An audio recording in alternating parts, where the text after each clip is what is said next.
Imagine that we're all together, sitting around Jesus, listening to his voice, listening to his teachings, enjoying this moment with Jesus. Today, we will be reading chapter 26, entitled The Merit of Service, from the book Jesus in the Home, psychographed by Francisco Candido Xavier, by the Spirit Neio Lucio. Philip, the old fisherman from Capernaum, was enraptured with Jesus' explanations of a text from Isaiah and began to comment on the differences between the righteous and the unrighteous in order to point out the merit of saintliness. The Master listened calmly, and perhaps to prevent too much discussion of the subject, he kindly told the following story. There once was a Pharisee who led an irreprehensible life and had reached a social position of great public respect. He spent days on end in the temple, praying and fasting. He knew the law like no one else. From Moses to the last of the prophets, he had memorized the most important texts of the Revelation. When he walked down to the street, he was held in such esteem that even the children bowed in reverence before him. He had consecrated himself to the Holy of Holies, and he lived a perfect life amid the sinners of his time. He ate meagerly, wore a spotless tunic, and abstained from speaking with anyone he deemed unclean.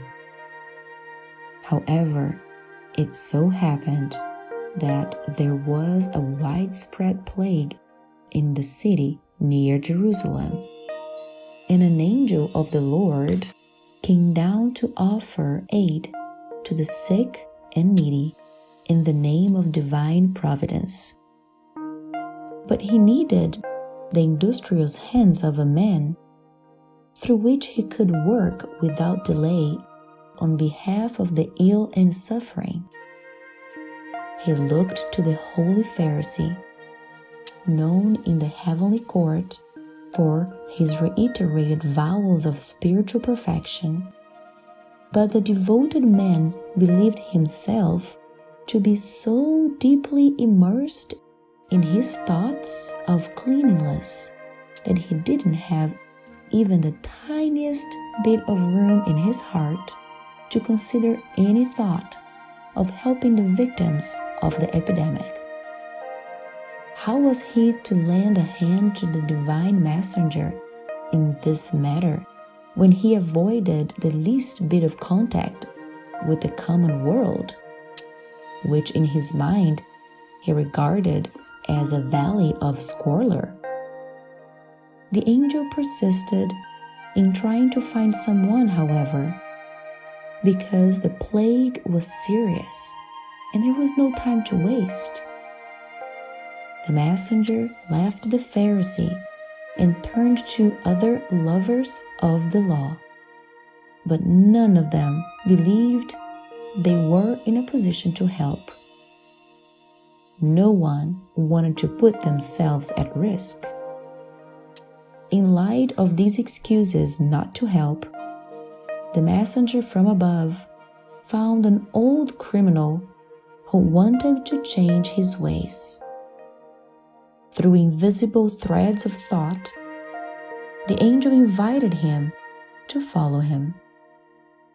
The old thief really did want to change, so he didn't hesitate a second.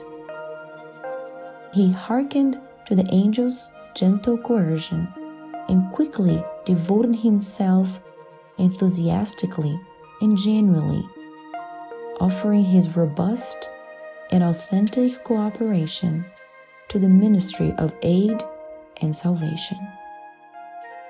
He buried bodies, concocted medicines that were fitting for the situation, sowed encouragement, relieved the afflicted, renewed the spirits of the sick, freed countless little children who were threatened by the harm.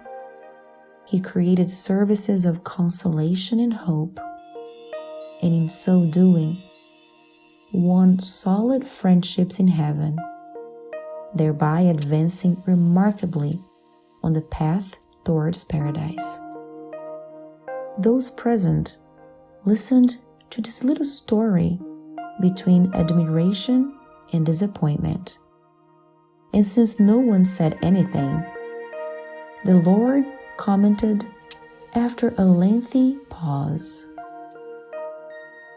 Virtue is always noble and venerable, but one must not crystallize it as if it were a rare but useless jewel.